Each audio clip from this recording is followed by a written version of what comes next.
Halo semuanya, salam sejahtera, salam guru penggerak. Pada kesempatan kali ini, saya ingin memaparkan aksi nyata yang telah saya lakukan, atau ini merupakan sebuah jurnal refleksi dari modul 1.1 mengenai refleksi filosofis pemikiran Ki Hajar Dewantara. Sebelum pada pemaparan, perkenalkan nama saya adalah Faustinus Advent Kristanto. Saya merupakan calon guru penggerak angkatan 9 dari SMP Negeri 212 Jakarta. Saya merupakan guru matematika di kelas 7 dan di kelas 9. Yang pertama, perasaan selama melakukan perubahan di sekolah, awalnya ini merupakan sebuah beban. Hal ini disebabkan ketika saya melihat jadwal dan melihat tabel kegiatan yang harus saya lakukan, ternyata banyak sekali kegiatan-kegiatan yang harus saya lakukan. Namun, pada kesempatan awal kita mendapatkan yang namanya lokakarya orientasi. Di sana kami dijelaskan berbagai macam hal yang perlu kami persiapkan selama proses pendidikan guru penggerak ini. Kami bertemu dengan fasilitator, pengajar praktik, dan teman-teman calon guru penggerak yang saling memotivasi dan saling menyemangati diri kami.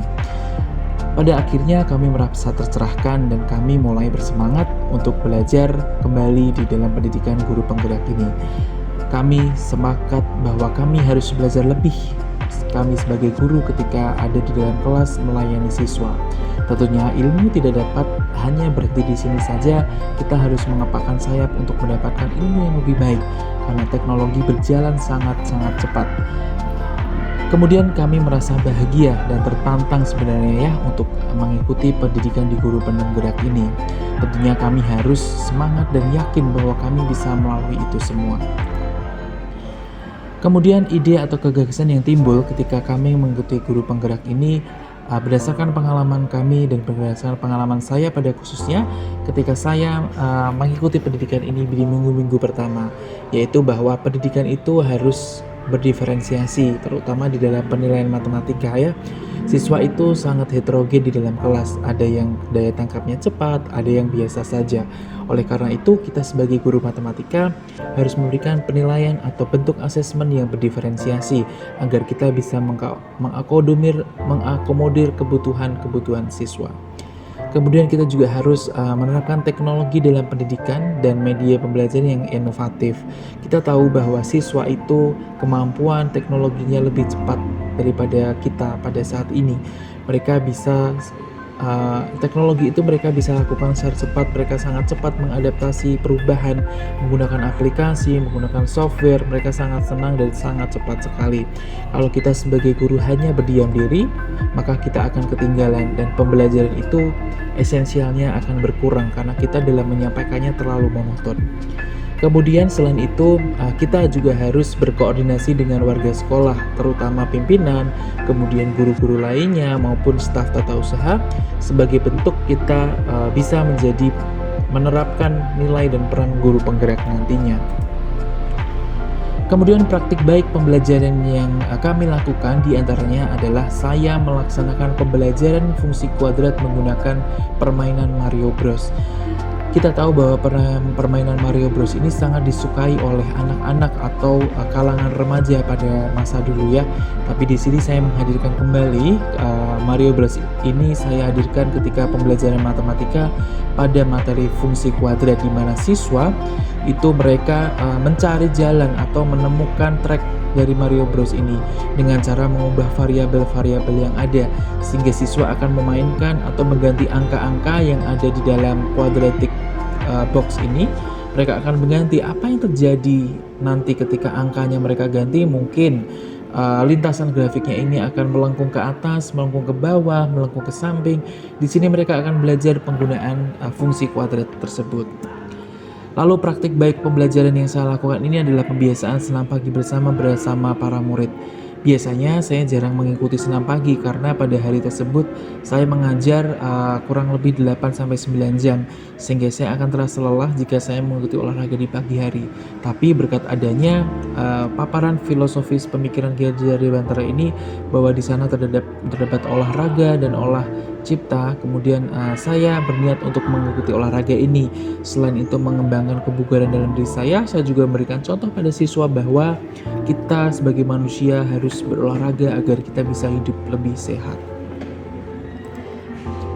Kemudian foto-foto ini menunjukkan penerapan saya dalam mengikuti pendidikan guru penggerak ini pada tahap awal, yaitu di modul 1.1 kemarin. Pada bagian perencanaan ada dokumen pembelajaran yang harus saya siapkan. Di sana saya ada agenda guru dan jurnal mengajar, di mana di dalamnya di jurnal mengajar ini berisi jurnal kegiatan apa saja atau pelajaran apa, materi apa yang sudah sampai di sebuah kelas, sehingga ketika saya nanti masuk ke kelas saya tidak lupa atau saya kalang kabut ingin mengajar apa hari ini atau minggu lalu sudah mengajar apa ya. Itu saya punya catatannya di sini sehingga memudahkan saya untuk menyusun rencana-rencana ke depan akan seperti apa. Kemudian selain itu saya juga berkoordinasi dengan wakil kurikulum di sekolah kami untuk saya berkoordinasi tentang hal-hal apa saja yang akan saya lakukan ke depan. Di antaranya saya misalkan membuat kegiatan di luar kelas, atau mungkin saya menggunakan teknologi, meminjam LCD dan lain sebagainya. Selain itu saya juga meminta saran kepada rekan sejawat saya guru matematika tentang matematika itu harus bagaimana menyampaikannya di kelas, atau mungkin bagaimana membuat matematika itu menarik, kemudian mengkonkretkan matematika itu untuk pikiran anak-anak SMP. Selain itu, saya juga berkonsultasi dengan guru BK mengenai perkembangan anak-anak di dalam suatu kelas tersebut. Biasanya saya hanya mengajar saja, tidak memandang bulu. Tapi dengan adanya guru BK, saya coba bertanya bagaimana si anak ini belajar, bagaimana karakteristik anak-anak di kelas ini. Saya bisa berkonsultasi dengan guru dan rekan sejawat matematika yang dulunya waktu di kelas 7 mereka pernah mengajar. Kemudian ini adalah kebiasaan senam pagi yang saya lakukan. Mulai rutin saya lakukan untuk senam pagi agar tubuh kita sehat. Kemudian ketika saya memimpin kegiatan di sekolah saya, termasuk saya memimpin dan mengkoordinir kegiatan proyek profil penguatan pelajar Pancasila yang pertama, yaitu tentang suara demokrasi. Saya mencoba untuk berkolaborasi dengan pemimpin lainnya. Saya mencoba memberikan paparan, penjelasan, dan mendesain bagaimana kegiatan akan berlangsung. Nah, berikut ini adalah Bapak Ibu guru yang hadir ketika rapat. Kami saling tanya jawab agar kegiatan proyek bisa berjalan dengan lancar. Kemudian selain itu saya juga melakukan sosialisasi kepada calon duta demokrasi, di mana ini adalah kegiatan proyek salah satunya ya, karena di sini kita akan memilih siapakah duta demokrasi kelas 7 dan kelas 8 yang harus kami seleksi untuk bisa menjadikan contoh pionir untuk demokrasi di sekolah kami. Lalu selain itu di minggu sebelumnya saya juga melakukan sosialisasi asesmen nasional untuk kelas 8. Hal ini saya lakukan agar siswa kelas 8 nanti tidak merasa kebingungan dan tidak memiliki pertanyaan-pertanyaan mengapa mereka dipilih, mengapa mereka harus melaksanakan asesmen nasional seperti itu. Lalu selain itu dalam pendidikan dan pengajaran di dalam kelas, sebelumnya saya merasa cuek ya kepada siswa. Bisa tidak bisa, ayo kita lanjut materinya, karena memang kami atau saya itu fokusnya ke dalam pencapaian materi atau nilai di atas KKM, itulah yang utama. Namun setelah saya berkeliling, saya mencoba melihat siswa, ternyata ada beberapa siswa yang dalam menangkap materi itu kurang begitu cepat. Nah, saya harus memanggil mereka, saya berinisiatif keliling dan saya mencoba untuk mengajar dia secara pribadi di dalam kelas tersebut, dan dia ternyata memiliki kemampuan yang sama dengan teman-temannya, hanya karena dia kurang fokus saja, dia kurang bisa mengikuti. Kemudian dalam kelompok saya mencoba berkeliling di kelas untuk berkeliling ke kelompok-kelompok dan mengajari mengenai materi yang disampaikan pada hari tersebut dan kegiatan yang harus mereka ikuti. Kemudian saya juga melaksanakan kegiatan yang berpusat pada siswa, diantaranya adalah peer teaching, di mana siswa saling mengajari temannya, saling membantu, saling mempelajari konsep bersama ketika diberikan sebuah pertanyaan pemantik. Kemudian dalam penerapan pendidikan juga atau pembelajaran, saya mengajak siswa untuk belajar di ruang kelas, di luar ruang kelas. Hal ini karena matematika di 2 jam terakhir itu cukuplah sangat menguras tenaga, karena ruangan kelas kami kecil dan panas, sehingga siswa akan merasa bosan ketika belajar matematika di siang hari atau jam-jam terakhir. Oleh karena itu saya membawa papan tulis besar, saya mengajak anak-anak siswa belajar di depan musola. Setelah mereka sholat zuhur bersama, mereka merasa antusias, mereka fokus daripada mereka belajar di kelas hanya mengantuk dan tertidur. Kalau di luar seperti ini, mereka merasakan hembusan angin, kemudian mereka bisa saling bercanda bersama temannya, namun tetap belajar bersama. Lalu dalam penerapan teknologi sesuai dengan kodrat alam dan kodrat zaman, saya menggunakan papan tulis digital. Dalam hal ini saya menggunakan pensil atau pulpen digital dalam menggambarkan sebuah materi atau mungkin menjelaskan di papan tulis menggunakan PowerPoint atau mungkin papan tulis digital itu tadi. Selain ini menghemat waktu, ini ternyata saya mempermudah saya dalam menjelaskan ketika langsung dari handout, langsung saya bisa coret-coret di sini dan saya bisa menggunakan alat ini setiap saya mengajar.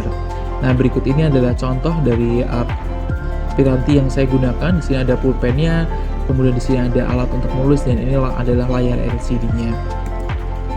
Selain itu, dalam teknologi pembelajaran juga saya terapkan tadi Mario Bros dalam penggunaan media pembelajaran matematika agar siswa menjadi lebih nyata dalam belajar matematika. Apalagi fungsi kuadrat ini hanya berupa angka dan gambar yang berupa grafik, sehingga siswa mungkin akan merasa kesulitan jika tidak dikonkretkan secara langsung. Kegiatan-kegiatan yang saya lakukan adalah saya juga mengadakan pelatihan lomba untuk Ki Hajar Dewantara dalam mempersiapkan siswa untuk lomba tersebut tentunya. Kemudian saya berinisiatif untuk memulai rapat proyek kecil bersama panitia inti. Saya mengumpulkan Bapak Ibu panitia inti sebelum kita melakukan briefing atau menyusun kegiatan secara umumnya. Kemudian demikian adalah testimoni siswa, di mana ini siswa ketika belajar mereka mengisi testimoni dalam satu kata saja di dalam grup mereka. Kemudian ada yang japri ke saya mengenai pembelajaran hari ini, pembelajaran selama saya mengikuti penggela ini, dan juga tidak lupa pula ini wakil kesiswaan dan salah satu rekan sejawat saya juga memberikan testimoni agar saya tahu kelemahan saya dan mungkin hal positif apa yang saat ini saya bisa lakukan atau telah saya lakukan dalam pendidikan guru penggerak ini. Demikian dari presentasi dari saya, semoga aksi nyata ini bisa menjadi sumber atau bisa menjadi tambahan buat kita semuanya dalam menyusun aksi nyata ke depannya. Salam guru penggerak dan semangat selalu. Terima kasih.